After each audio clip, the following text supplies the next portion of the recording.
All right, so guys, I'm coming with you with the man, the myth, the mustache, Alex Hormozi. Me and Alex actually started talking a lot recently. Had some good conversations with them. It's actually been great to get a perspective, like different perspective. I think one of Alex's strengths, in my own opinion, is he just you think a lot deeper than I thought maybe you would, and maybe it's because we're both like in the gym space, so people are like, they probably don't think that deep or whatever. But I actually learned a lot of like valuable insight from you. But guys, what we want to talk about today is his book, $100 million offers. And yeah, right there, he's got the hard copy. You got hard copy. You got them all, right? You got hard copy. I've got every version of the book. Yeah, yeah. So it was actually a really good book. He asked me to read it before it launched, and I thought it'd be good, but I didn't think there'd really be anything in there that I hadn't heard before, quite honestly. Quite honestly. And I think for me, we'll talk about it, but I think for me, it was that one or two pages that broke it out into those four parts. And that really got me thinking, because I realized some of the stuff I was doing good really hit on those cylinders. And then some of the stuff I didn't. Yeah, that page right there. Absolutely. And some of the stuff I wasn't doing well, it was like, okay, this is how you can improve it. And I thought it was just laid out so simple and so like plain Jane, that it made total sense. So what I wanted to start off with, Alex, I got some questions here that I think some people are going to want to ask. Don't kill me, but first off, let's just start. When did the book come out? Where can everyone get it? Because I know you've had it out for a couple weeks now. Yeah, so it's just on Amazon. So there's no book funnel, there's no upsells. It's 99 cents. So I try to make it affordable for everyone, because I've just I have people from other countries who hit me up. So it's just like I just wanted everybody to be able to. And I think 99 cents, you have to do that, right? Yes, everyone must do it.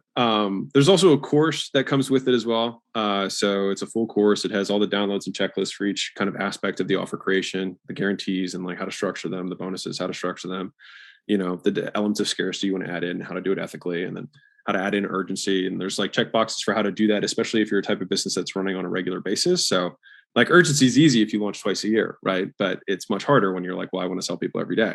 And so it's like, how do you create urgency in those situations? So all of that stuff, it's all good. No, it's good. Yeah, I forgot I wasn't recording. Well, the thing I liked about that too is I watched some of those videos.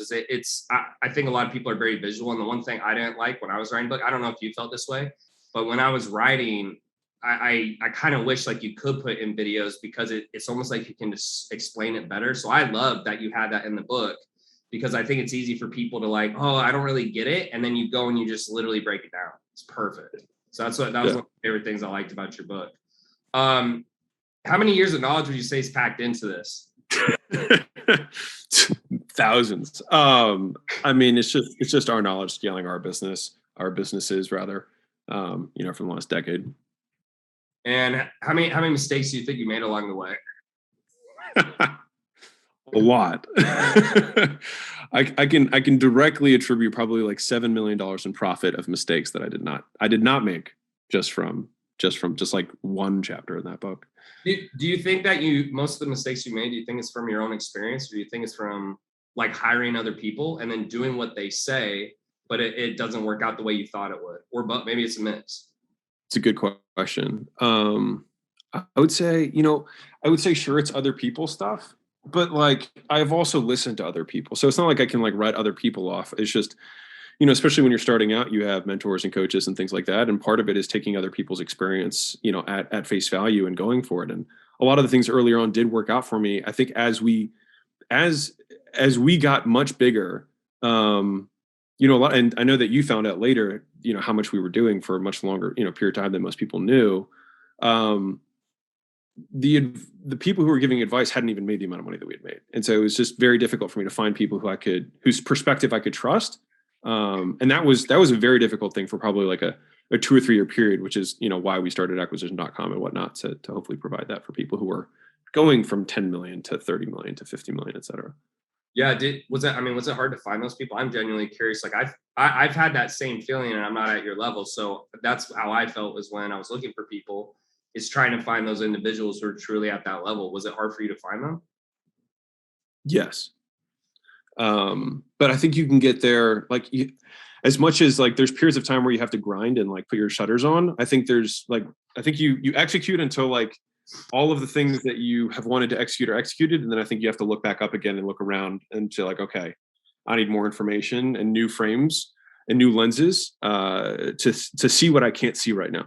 Because like I always think like if I were to talk to Elon Musk, like I wouldn't want to ask him questions. I would just say like, what do you see that I don't see from my perspective, given my resources, skills, and character traits that you would recommend I should do, given what you see?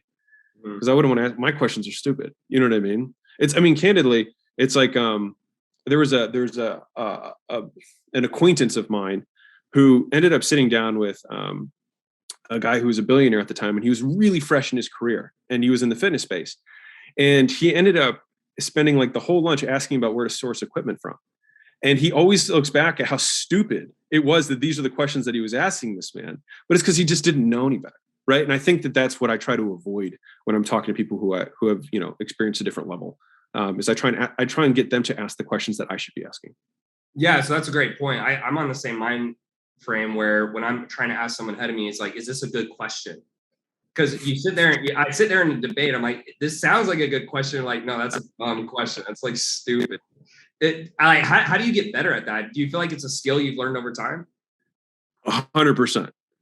I think asking good questions is probably the single greatest skill that an entrepreneur can have. Because asking a good question shows depth of thought. Like you can, in my opinion, you can tell how intelligent and at what level someone's at based on their questions, far more than the answers. And if you ask bad questions, you get bad answers. And if you ask stupid questions, you get stupid answers. And so I think a lot of times, like even when we're looking at our business, right, and there's a circumstance or a situation or a problem that arises, a lot of times it's like they'll ask a question. Like even my team will ask a question. I'm like, do you think that's the right question to be asking right now? Yeah, because usually it's not important at all. It's a totally different question we should be asking. Like, and I'll give you a fun example. So I had a very close friend of mine. She does about 50 million a year, and she takes about 20 home. And she came to me and she was like, Alex, I need your brain. And I was like, okay, what's up? And she said, I need you to show me how I can make $5 million in extra profit without doing anything extra. And in 60 minutes, we did it. And then she made an extra 5 million. She actually made an extra 4.5 million from one change in pricing. Oh. And so but like the thing is it was so evident because she wasn't like, how can I grow top line? It's like, well, duh, there's a million ways to grow top line, right? But she was like, how can I? And she adds constraints to her questions. And so a lot of times now, the questions I have constraints, and the goals that I have constraints. How can I get to 100 million working 2 days a week? Can you do 100 million? I know what I need to do. But how do I do it doing 2 days a week? You think different. Yeah. No, I love that. I mean, that makes total sense. Is there behind that? You just said 2 days a week. Like, is it more of the challenge for you, or is there a reason you would do it like in 2 days a week? Is just an example, but is there a reason behind that, or is it just more to have the challenge? It's so like many things. I think there's multiple reasons behind it. So one is I think it would be a fun challenge. The second is I know how to accomplish things through sacrifice, but I know that when I accomplish things through sacrifice, I end up resenting the thing, and I don't want to resent the thing. And so to then shift the perspective outwards, the only games worth playing are games that you can continue to play. So it's like, if I'm helping Susie lose weight and I help her lose weight for 6 months and then she drops off and then gains all the weight back, who cares? And so I'd rather have Susie just walk every day if she can absolutely keep walking. And if she does that for the rest of her life, I've genuinely added 10, 20 years to her life and probably made her truly fit in a way that's reasonable and acceptable over the longer period of time, which is the only thing that matters. And so for the business component, it's like, I know that the person who can stay at it the longest, most of the time will win, because it's just, there's too much time under the bar. It would be unreasonable for me not to win because I just have too much more experience than everyone else. And so if that's the objective, is like, how can I play this game the longest? Then the question is, how can I do that? And so for me, it's like, all right, well, if I spend 2 days a week in truly working, I'm going to put quotes here, because the other days I'm obviously doing stuff. I'm writing the book, I'm recording videos and things like that. But those are things that are like, I love doing those things. Right. Like those are, I genuinely enjoy. And if I don't feel like doing it, I won't do it. Was that? I was saying not like actually inside the business, just other tasks. Yeah, exactly. And those are fun, creative flow tasks for me. Like those are fun. And so that was the idea, is like, if I can create the structure under which, or circumstances under which I could continue to do this for perpetuity, then I will win because I won't quit or switch gears. Because that's usually, I mean, entrepreneurs don't really quit. They just change shit because they just can't stand it anymore. Right. I was going to ask you, do you think part of your fitness background is why you're so successful? Do you see that trend among people who have a strong fitness background and maybe business success? I actually don't think so at all. I don't think they're related. I think that people who have work ethic then can learn fitness, but most people who are really into fitness, this is what I think is kind of interesting. I think people who are really into fitness actually are really into fitness and never really developed the work ethic. They actually just do it because they like it. And so then they expect and they preach that. They're like, I have discipline. I'm waking up at 5. I'm like, you love taking pictures with your shirt off. You love going to This is not you showing it. Because here's the thing. That same person won't fucking do 100 messages every day. Right. They won't cold call. They won't message. They won't run ads. They won't do the stuff that they're supposed to do because it's hard. And so they think that because it's hard for other people to do fitness, that because they do fitness, they are hardcore or disciplined. When in reality, they just have a preference or a proclivity to doing something that other people just tend not to do. But if you find me an entrepreneur who's a winner and who has the work ethic, and then you say, hey, go into fitness, that person will be successful. They might not become a bodybuilder because they're not super passionate about it, but they'll get fit. Yeah, I love that perspective. What do you think is been the scariest moment along your journey so far? I have a guess what it might be from reading your book, but I'm curious what you actually the worst part. So I know that I think you might have read the Gym Launch book. It's like the worst and most painful period was when I started the first gym. That was by far emotionally the hardest. And I think it was because I was the most alone. Like I traveled to a new area. I didn't know anyone. Like when people left, it was just me. I had no friends. I had no family. I had no nothing. And so I would sit there in an empty gym being like, what the fuck am I going to do? And it was terrifying. You know what I mean? But I was so insecure and of fearing failure and feeling the judgment of what I thought other people would say about me, that was like the only thing that really compelled me. And so it was kind of that pain that I was running away from. The second probably hardest time was the one that I talked about in the book where I basically lost everything.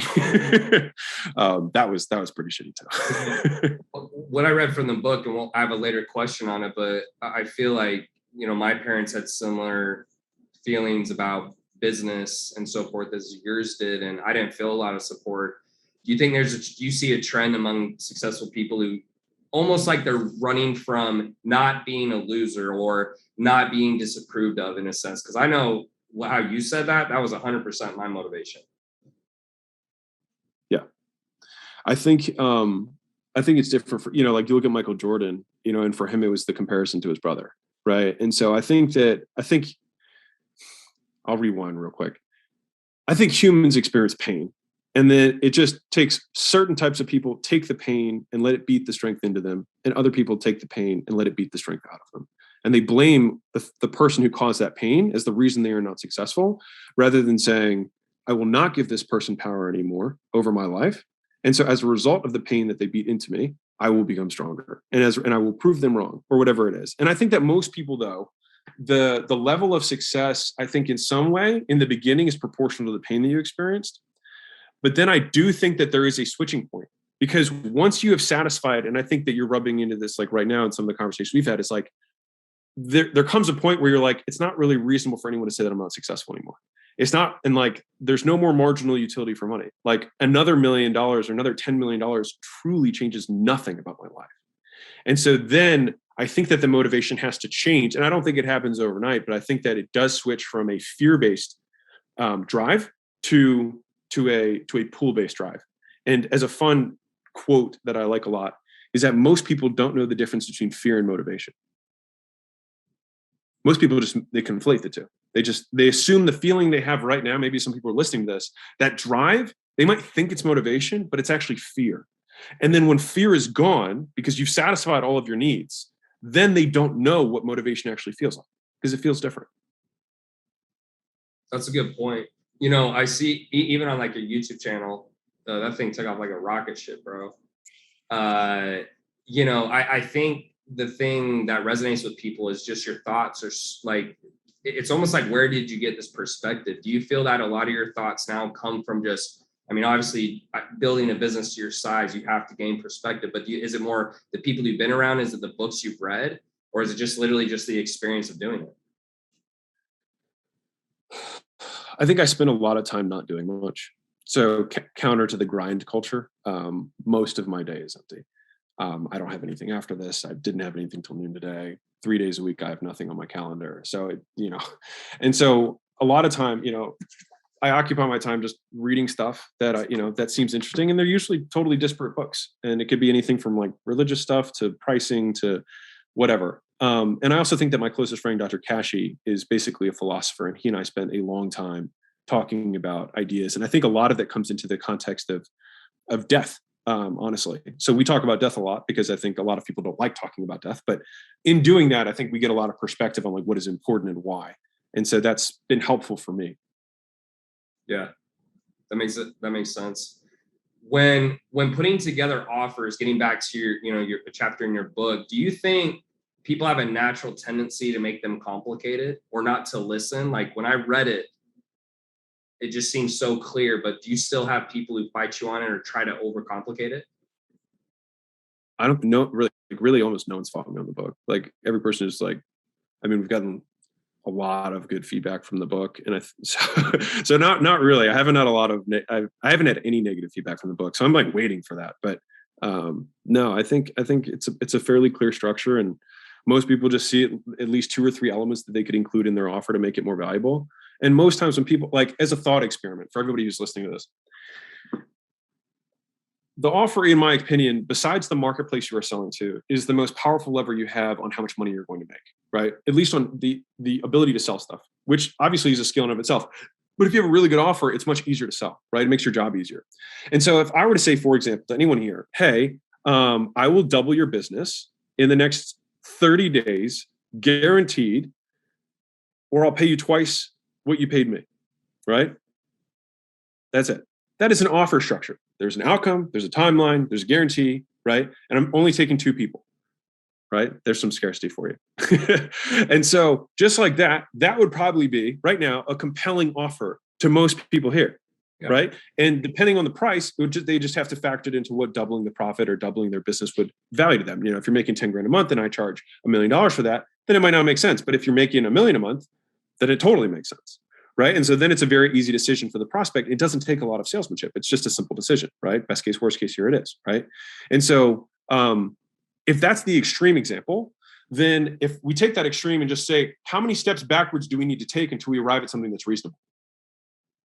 Scalable. Yeah. I would say reasonable first and then scalable second, because maybe a certain percentage of people listening to this, it's so funny. There was a guy who I went to high school with.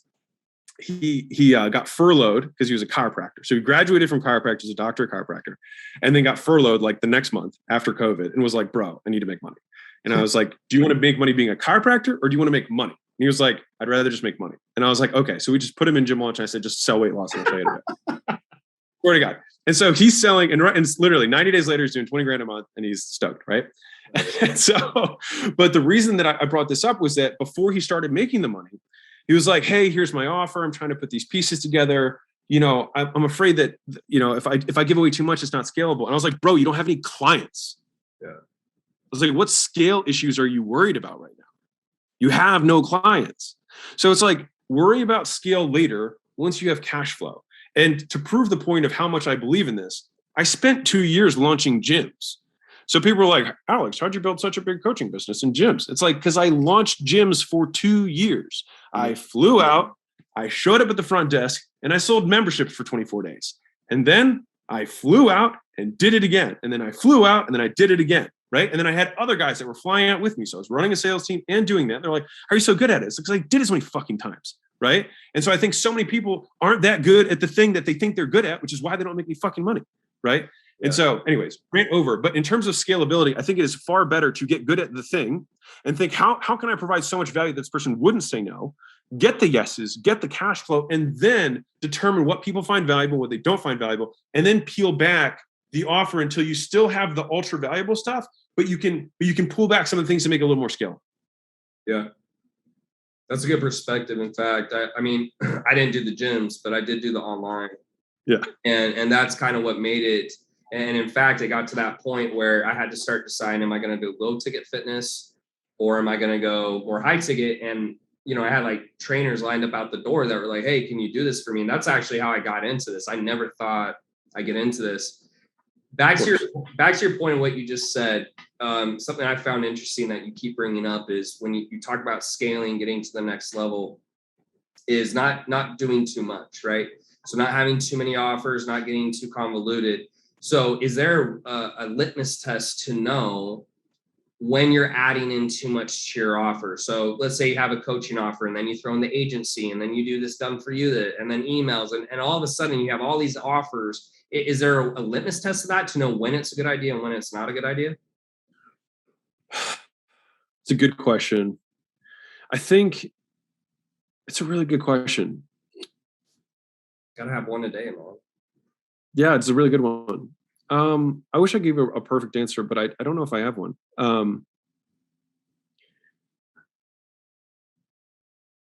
Yeah, I don't want to give a false answer. I don't know.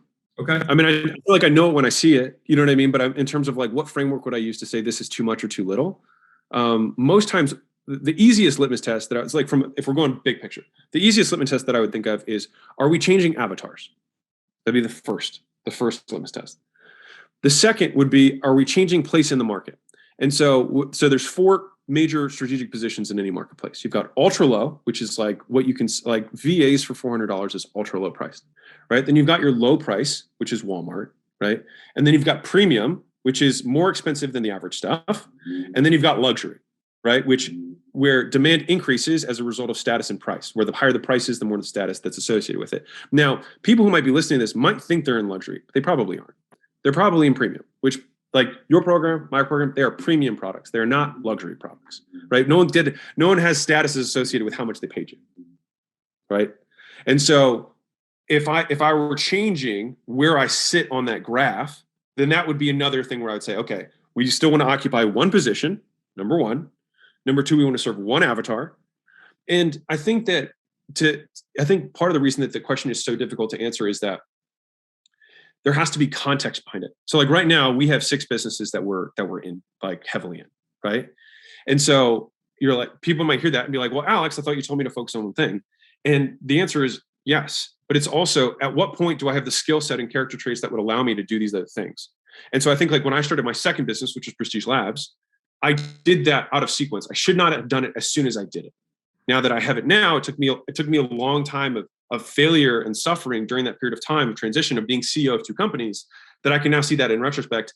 I don't know how things would have turned out differently, et cetera. But I think that there's a skill set thing. Could you have multiple offerings if you have champions for each of those product lines? Yes, I think so. Because if you can run multiple companies, you can run multiple product lines. But most people don't have the skill set to do it. So as a broad statement, for most entrepreneurs who are under $10 million a year, I say focus on selling one product in one channel. And then the second, going from 3 to 10 million, is just increasing the back end lifetime gross profit per customer.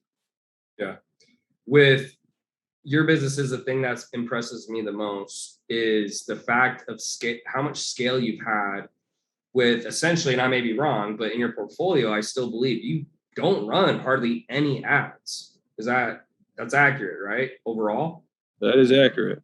Well, one of the companies runs a lot of ads, not Gym Launch. Different company runs a lot of ads. One of 6. So to me, that's the most impressive. And the reason is I thought my profit margins were high. And then I heard yours and I go, well, shit, I guess if I didn't run ads, they'd be that high too. So, but then what impresses me further is the amount of scale. So when you're starting these businesses, did you just figure out a formula and then you make sure these businesses fit that formula? Or did it just so happen that you'd start a business and you're like, how can we get these leads without paying for them? I think it's both those thought processes, honestly. Now, in terms of the check boxes for a business, I have 5 that I look at. So it's my little moniker. It's unique, expensive, sticky air, and managed with a person of integrity who has a long-term mindset. So those are the 5 things. So I'll unpack it real quick. So unique is like, is there something that we have a unique thing that only we can do, that we have a unique, and it might not even be the thing that's different, but do we have a unique story that can still differentiate us? Like for me in Gym Launch, there's nobody who's had as many gyms as I have, or who did 2 years of turnarounds. That's a unique angle that I know that I'm better at, right? expensive is going to be just a function of pricing. And it's more than it is expensive in absolute terms. It's more, what is the gross profit of the business, right? Which has a function to do with the second thing, unique, expensive, sticky air. And the air is the fourth thing, is basically no marginal cost. How can I sell something that costs almost nothing, right? So that I don't want to have 80% or 90% margins. I want to have 97.5% gross margins. And the difference between a 90% gross margin business and a 95% gross margin business is twice. That's what everyone fucks up. A 95% gross margin business is twice as profitable as a 90% gross margin business, because it means I would have to sell twice as many units, right? Or for each increment of cost, I can sell 2 versus 1. And that is why it's twice. It's not 5%, right? And everyone messes that up. So unique, expensive, sticky is how can I make it recurring and have some sort of habit forming component to it? And either it's recurring because of the model or because of how good the product is. So how can I have some element of recurring that's going to come into it, right? So unique, expensive, sticky air, those are the 4, and then managed by someone who has integrity, who has a long-term perspective. And that way, they'll make the right calls at the right time and not sacrifice short-term for a quick pop. And so that's in terms of like the businesses that I'm looking at. In terms of the question about how do we have such low ad spend related to our revenue? So this has been evolved over time, having spoken with all the guys I know who are worth 250 million and up, right? What was interesting to me is that the vast majority of them want to do one-time inputs with compounding returns. And so most people do the opposite. They do things that they have, like spending money on advertising. For example, you have to come up with a whole campaign, you have to write all the copy, you have to put money in it, and then it stops working eventually, right? Then you have to do it again, and it stops working eventually. Now contrast that with, I'm going to write a book, and it has to be so good that on its own, if I give it to 10 people, that more than 10 people will get it as a result of those first 10 people. So then so each of those 10 people sends it to 2 people, and those people send it to 2 people. And so right now, this book was almost a test for me of that concept, giving the book and the course. And that has actually worked. So I made 1 post on Instagram, and that was my promotion. I've run no ads for this book, and it's selling 1,000 copies a day. Insane, man. It's nuts, right? I mean, 1,000 copies, you can multiply the math. Like, it's a lot, right? But there's no advertising. None. And so when you look at, to round that point off, if you look at the 6 ways of getting customers, right? So you have paid ads, you have earned media, which is the followers that we all have, right? We have owned media, which is all the people who've given us permission to contact them. So all of our the followers in their inboxes, the DMs, et cetera, your phone contact, CRM. And then you've got manual outbound. I know you know this. I'm just saying this for everyone else. Manual outbound, which is the actual cold DM. So same concept, but we're doing it on a one-on-one basis to people who haven't given us permission. We have affiliates. So people already have the pool of customers that we have that we can partner with and make a full integration to their business so that they can keep sending us new clients. And then finally, you have word of mouth and referrals, right? Now, if I were to ask the audience, right, which of those is quadratic compared to which of those is linear, which of the 6 is which? They might think for a second. Because we're only talking and I can't see the comments, I will answer the question, right? Referrals, word of mouth, is the only one that is quadratic. So if I put $1 into advertising and I get $10 back, then I put $100 in, I get $1,000 back. It is linear in the relationship, right? It's a straight line. Same thing with outbound. If I do 100 calls versus 200 calls versus 1,000 calls, I have the same response rate, more or less, law of large numbers. With referrals, if we make the product good enough, then I can give it to 1 person, and that person gives it to 2, 2 give it to 4, 4 give it to 8, and then it multiplies. It's quadratic, right? And so when I look at the people who make the most money, they spend all of their time, or a disproportionate amount of their time, truly getting product market fit. And a lot of people talk about product market fit, but they don't actually ever achieve it. They get their idea of product market fit is that people are buying it. That is not the way that product market fit is actually determined. Product market fit is actually determined based on the fact that these customers stay and continue to pay and want to buy more. That's how you find product market fit. And so the idea is we should be promoting just enough to keep fixing the product until the product itself does enough selling for us that it becomes a virtuous cycle. But most people just learn how to make that first dollar and then try and max out. And then they're really disappointed by the fact that they're not making as much money or profit as they'd like to make, and then also feel shitty about things. And so when I look at that, if I'm trying to build something that has compounding returns, it's like, how can I take a one-time effort and really go in on the product. I know enough about promotion now to make sure that I can get the first sales through, and then keep tweaking this until eventually it is good enough that I get an outsized return on any effort I do. And then at that point, I'll turn the other ones on. Because then it becomes then making the advertising profitable is basically inevitable, because for every customer I'm getting one or two more customers. Yeah, the biggest lessons I've learned from you recently is, I mean, simply I've seen that. So I'm like, what can I do different to where I don't have to market so hard? Because I can market. But I cannot outbeat that performance with marketing. And then also it's wrapping my head around, okay, maybe these offers, what do I have to do to change these offers? What new offer would I need to hit that criterion? Because I have a lot of experience, I think it's easier for me to wrap my head around that. But that to me is like, what I've seen is it's like he's doing stuff in a way where it's like almost funny, where it's like we don't really have to do anything to sell this. The cold calling, especially, I think is absolutely ridiculous, right? That you can call someone, the offer's so good, you're just like, yeah, like we'll just kind of do it with you, whatever. If it doesn't work, pay us. And they're like, all right, like we'll do it. And it's brilliant. It's brilliant. One of the questions I wanted to ask is, you know, in the book, and I understand this, but you said if your company isn't growing, it's dying. And I think some people don't understand that. They think like, well, my company's here, like it's not. Can you give maybe an example? Because you said it really black and white in the book, that people can understand what you mean by that statement. So if you look at the marketplace in general, the marketplace is growing at 10% a year, right? And so if you are not growing by 10% a year, relative to the market, you are shrinking. And so that means that you are dying. And I use grow or die as a very polarizing term because it's memorable, right? But fundamentally, most businesses, if they are not adapting or innovating, will get outpaced by the marketplace and then eventually vanish into nothingness. And so the idea is that we must continually grow and must continually innovate to keep our product sharp and top of the game. And have you ever had a time in your business where I finally saw it this year, where I felt like this was the first year where I was like, man, I got to start changing or we're not going to keep going up. Have you had that happen in your business at all? Well, yeah, I got kicked in the nuts during COVID because I served gyms. But I didn't know you. I didn't know you well enough then. But I remember I said a distinct prayer and I was like, "Thank you, Lord, I'm not Alex Hormozi during this time." So yes, you know what I mean. I've definitely experienced it. In the book, your dad questions whether what you were doing were legal. After one of the pictures from your events. So you didn't initially have that support from your family. What would you say to people who are watching and are kind of in that same boat? And I see this a lot with beginners to how to deal with that, because I think it's easy to maybe say now, but I know when I started, I don't know how you felt, but I got very close to quitting a few times, which in retrospect is crazy, but getting kicked in the nuts over and over is tough. How did you deal with it, or how would you deal with it? Such a visual, just getting kicked in the nuts over and over again. Especially you.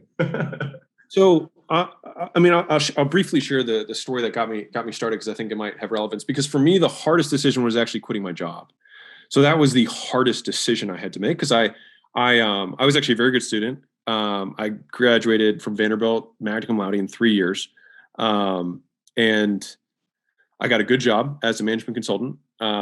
And I got paid good money. And so I pretty much had done everything that I was told to do up to that point. I was president of a fraternity. I was editor of the things, like I did all that stuff. Right. And so I'd followed everyone's path and I was miserable. And so I remember I was looking out on my balcony because I owned a condo in a high rise. I was 22. And all I could think about was how I just didn't want to be alive. And so and that's why I say, like, a lot of my decisions have been in the face of my mortality, because it's like apparently the only thing that get me to move. And so when I was faced with the fact that, like, I was like, if I'm driving tomorrow, I was like, I could just accidentally go in the other lane and, like, it would be all right. Like no one would know, it'd be fine. And I wouldn't wake up and it would be over. Right. And so the thing is like this kind of passive ideation was something that, like, occupied a lot of my time. And so I was like, it got to the point where I was in so much pain of just living this existence that I didn't want to live, that I was like, well, at least if I start a business, it'll be doing something that I like, and I won't be thinking about fucking killing myself every day. And so that was kind of like, when I was faced with my mortality of like, well, I've got the judgment of my parents. I was like, or I could die. And I was like, well, I guess judgment of parents is better than death. And so that was how, like, straight up, that was how I made the decision. But then even when I did make the decision, I still had the same level of like fear of failure and judgment. And I told you so. And I've been right all along, and you should have listened to me, that I never wanted to hear. And so when I started the business, it was just that fear that I just like, I had so much anxiety every hour of every day, which is why I didn't take a vacation until December of 2019. Yeah, I can relate to a lot of that. And I remember distinctly after, finishing football, that was my whole life. I just want to play in the league. I mean, I was in engineering class, had a year left, and I was like, I can't, this just is not going to work. And it really hit me because that was like I was looking at that for the rest of my life. So I can 100% relate to that. I didn't even know that part about your story that young. Yeah. And to answer the question for the people who are struggling with like their parents' stuff or their sister or whoever that person is, like, I think because like a lot of people are like, I'm so afraid of what people think. But if you really narrow it down, there's only like 2 or 3 people whose opinions you actually care about. And maybe it's just one. And so then if you can actually just narrow it down instead of making it the faceless, like everyone's opinion, but like, who's that one person whose opinion you care about? Then it's asking a more pointed question, which is like, is my opinion of what my father thinks of me more valuable than what I think of me? Yeah. And I think if you can answer that question, and hopefully it's like, I think what I think is more important, then you can take that first step. I mean, I remember my dad called me, and this is after we had probably taken home 20 million at this point, you know what I mean? This a few years ago. And he was like, hey, you might want to hear this. And I was like, what? I like stepped out from dinner. I was like, what? And he was like, you ready? And I was like, yeah. And he was like, I'm sorry. First time he's ever apologized. And I was like, and I was like, for what? He was like, for everything. He was like, you were right. He's like, but in my defense, if it had been in my time, I would have been right. And I was like, and what was interesting was, are you saying sorry, Dad? Right. But I remember when he said that to me, though, that my response was, I was like, you rooting for me now when literally everyone else in the world has already recognized that I am good at this means nothing. And I was like, if I cared about your opinion, I would have never quit to begin with. And I was like, when people can stand on stage and the first thing they say is, hey, mom and dad, thanks so much for always being there and believing me. I was like, I'm not going to fucking say that because you weren't. And I was like, so I'm glad that apology made you feel better. I was like, but your opinion stopped mattering to me a long time ago. And so that was the conversation that I had with my father. Hopefully it was, less targeted than that for everyone here. But I guess, what conversation do you want to have? And if you never quit, then you won't fail. And that's the prerequisite of entrepreneurship. If you do not quit, you won't fail. And so they can never say, I told you so, until the moment that you give up. Yep. I think, sorry, man, that just resonates with me so much. Like, that's the number one thing. Like, I say that all the time. I'm like, as long as you don't quit and you don't have a mental disability, seriously, and you can make decisions like that didn't work, don't do that again, you eventually will hit success. It's just time. That's it. It's just time. Do you think you would have made it without Layla? So I had 6 gyms before I met Layla. You know what I mean? So I think I had a reasonable level of competence, but I wouldn't have made it as big, or it would have taken me much longer. Yeah, I mean, was it easier with her? Oh my God, yeah. I mean, everything blew up when I met Layla, and that's because I always had half the equation, right? I didn't have the other half, and so half the equation is marketing and sales, right? And she had product operations fulfillment, and so that was, once I had that piece, because I could always outsell my problems, but I just couldn't keep people. I didn't get that part yet, which might be funny for people listening to this compared to how I just talked about the first half of this talk, right? But like, it's because I've learned that lesson, right? I've learned how much more powerful it is to not have to tell you. It's so much more profitable to make the products exceptional and then get people to buy over and over and over again. You make so much more money. And so like, although I came up from the marketing and sales perspective, I would no longer consider myself that. I'm just much more of a business person now. At least I consider myself that way. But having Layla as early as I did, I kind of got to leapfrog a lot of the pain I otherwise would have had to figure out the hard way. It was just like, you take all that stuff because I don't like dealing with that. And she was like, okay. And then she crushed it. And so by doing that, it just blew up. And then in retrospect, I was like, oh, that was really important. I need to make sure that that's always there. And so now when we create businesses, it's like front end, back end, shared ops, and we always have all three with everything that we do. And then that way they work on the first try. Well, let me ask you this. I mean, a lot of people, I feel like I got a good concept of what you do now, but everyone's always like, what's a day in the life look like, Alex? What do you do? So what does that kind of look like now that, you stepped out of most things and you're basically just being an owner? I mean, it's like not a lot. I mean, I spend my time. Yeah. I mean, so like today I was reading this book, which is okay. It's not great. It's okay. I was writing these books. I still have book 2 and book 3 that are written. I'm just going through the editing processes now for those. The only things that are set on my schedule is that I meet with the CEOs of the acquisition.com companies. So I meet with those guys once every week or every other week. And that's the majority of those are my have to do's, and everything else right now. My focus right now is promoting the book. I wrote it, so I figure I should promote it a little bit. So that's pretty much that's it. Like Saturdays and Sundays, there's nothing. I usually have 1 or 2 days of the week that are completely blank. Monday afternoons is when I do the meeting. So that was a nice tweak if you for everyone else here. Okay. Yeah. So number one heart attack time in the US is first thing Monday morning. And so a mentor of mine sold his company for $3.4 billion. He did heart rate variability on all of his executives, and he found out they were most stressed in the morning. So he just pushed all the meetings back until afternoon, and everyone was okay. And so I can tell you, it changes the feeling of everything. It's weird. It's so weird. I just don't work Monday mornings. And like my first meeting's at like noon.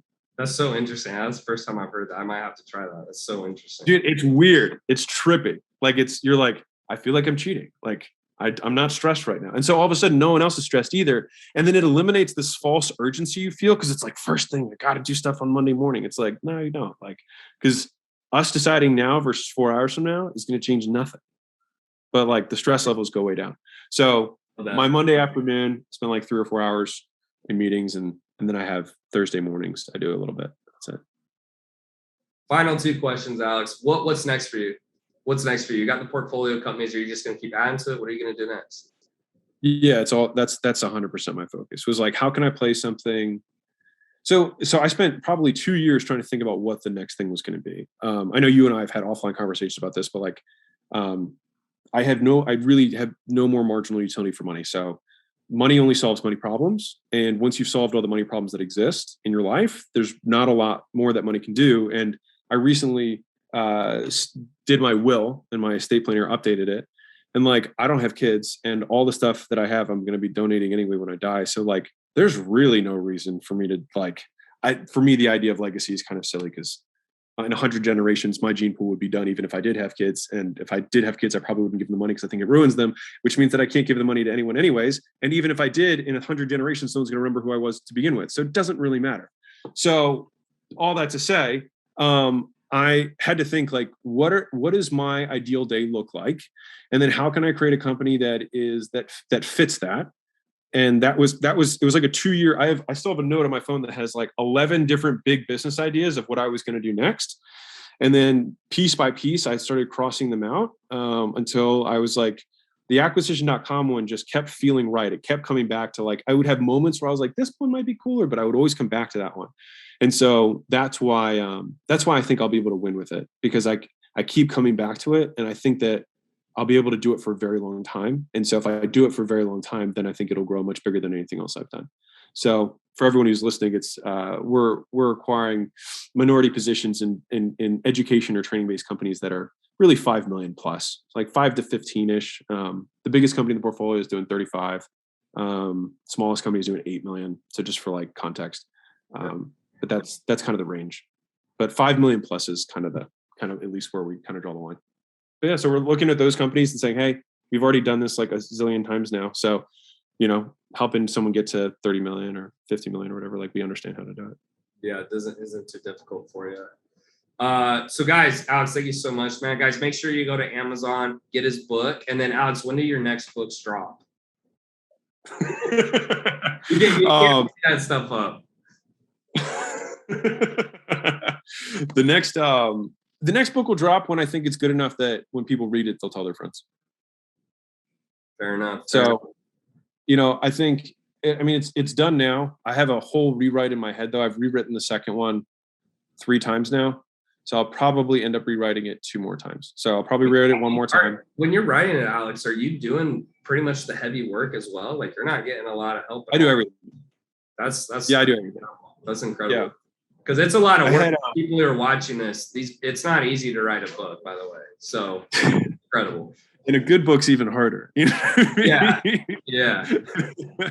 It's really So it's how can I make that, like, it has to be so simple and so digestible that, because like when I'm reading, because I've read this book a zillion times, because every time I edit it, I basically read it. It's like, where is it that my eyes I gloss over? Like, where is it where I lose interest, or where is it that it's like chunky and it's like then I have to rewrite it and massage it, and how can I break this idea or give a different example? And I think what happened, the reason I like the writing stuff so much is because I get better. I get better at explaining the concept. So like my depth of understanding, my perspective on expertise is how deeply you understand the basics. I don't really think that there's a lot of advanced stuff in business. I think it's how deeply do you understand? Like, people use the term value, right? For how long have you heard people say value and no one had a fucking equation for it? People were like, provide more value. I'm like, what does that mean? Right? I mean, it's true. Like, even that equation, if you took that whole book and you gave me those 2 pages, that was what I got out of the book. That was worth the read for me. Because I was sitting there going, so if I just do one of these 4 things, then that makes it better. And then it's easier to sell.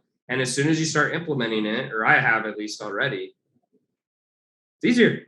It's hard. It's just easier to. And so that's what's interesting about that, is that it ends up creating scalable enterprise, right? Because like, you know how to build sales teams. I know how to build sales teams, right?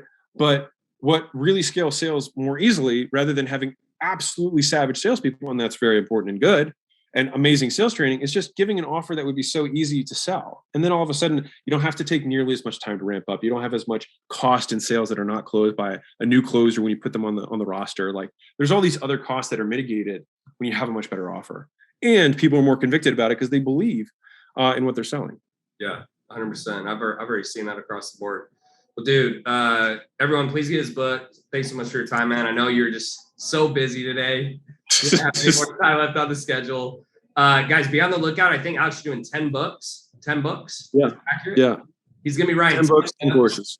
Absolute killer read. I loved it. That's part of why I wanted to do this. And he had a birthday yesterday, so spam his walls. Make sure to bother him. I think he's 22 or something today, so just make sure to give him some birthday love. All right, I'll always be a little older than Tanner. All right, guys, I'm going to turn off the live stream. Until next time. See ya. See you guys. Thank you.